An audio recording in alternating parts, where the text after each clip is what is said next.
میں ابھی آ رہا تھا تو ایک ہمارے یہ ٹورزم کے چیئرمین ہیں، وہ گئے ہوئے تھے کوریا، ان کا فون آیا، میں نے فون کیا، آ گئے تھے، کہنے لگے میں یہاں آیا، لوگ بڑے انوسینٹ ہیں، اگر یہاں اسلام کی دعوت چلے۔ میں نے ایک کو دعوت دی کہ تم یہ دیکھ رہے ہو پہاڑ، یہ دریا، یہ درخت، یہ سبزہ، یہ سب کس نے بنایا؟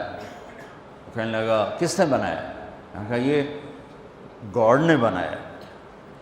کہنے لگا تو گاڈ کو کس نے بنایا؟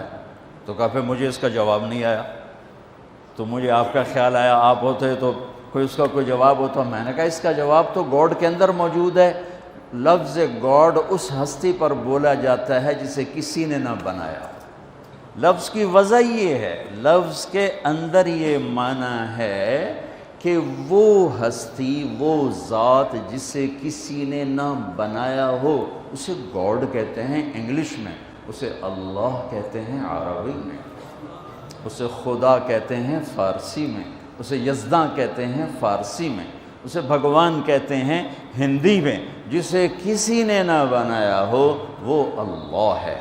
باقی یہ جتنے الفاظ ہیں یہ اللہ کا پورا ترجمہ نہیں بنتے، اس لیے میں عام طور پہ اپنے بیانوں میں کہتا ہوں ہمارے بر صغیر میں لفظ اللہ کے لیے خدا استعمال ہوتا، خدا خدا خدا خدا۔ میں یہ کہا کرتا ہوں کہ اللہ کا ترجمہ صرف اللہ سے ہوتا ہے، لہٰذا خدا کی بجائے اللہ کہا کرو، اللہ کہا کرو، کہو اللہ۔ آسمان تک نور پھیل گیا ہے، آسمان نہیں عرشوں تک نور پھیل گیا ہے۔ وہ ذات جسے کسی نے نہ بنایا ہو اس کا نام ہے اللہ۔ جس نے سب کچھ بنایا اس کا نام ہے اللہ۔ جس نے کسی چیز کو اٹھایا، جس نے کسی چیز کو بچھایا، کسی کو بہایا، کسی کو گاڑ دیا، کسی کو اڑا دیا، کسی کو دبا دیا، کسی کو مار دیا، کسی کو پرواز دے دی، کسی کو پستی دے دی، کسی کو بلندی دے دی، اس کا نام ہے اللہ۔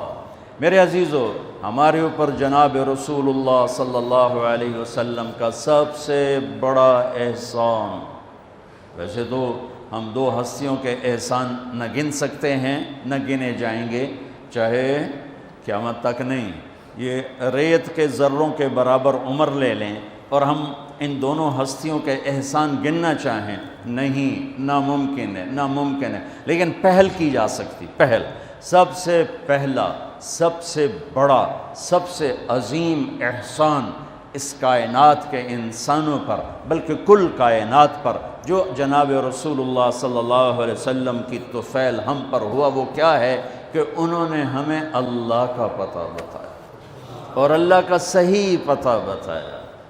کیونکہ ہر مذہب وحدانیت کی دعوت دیتا ہے، جب اس میں بگاڑ پیدا ہوتا ہے تو نظریات بدل جاتے ہیں۔ تو موسیٰ علیہ السلام نے لا الہ الا اللہ کی دعوت دی، لیکن یہود نے عزیر ابن اللہ، انہوں نے عزیر علیہ السلام کو اللہ کا بیٹا بنا دیا۔ عیسیٰ علیہ السلام نے لا الہ الا اللہ کی دعوت دی، لیکن قالت النصارى المسیح ابن اللہ، لیکن نصارہ نے کہا کہ عیسیٰ علیہ السلام اللہ کا بیٹا ہے۔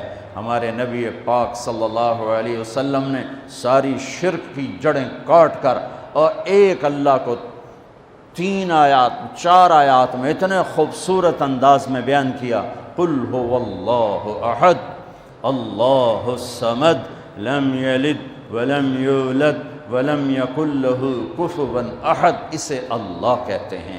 میرے حبیب نے بتائیے، یہ اس کے پیچھے کو واقعہ ہے۔ قریش آ کر کہنے لگے انصب لنا ربک، انصب لنا ربک، اپنے رب کا کوئی عطا پتہ بتاؤ، کوئی پیڑھی بتاؤ، کوئی نسب بتاؤ۔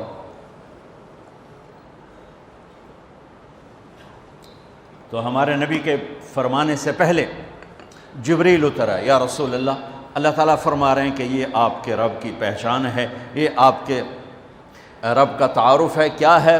قل هو اللہ احد، انہیں بتاؤ وہ اللہ ہے۔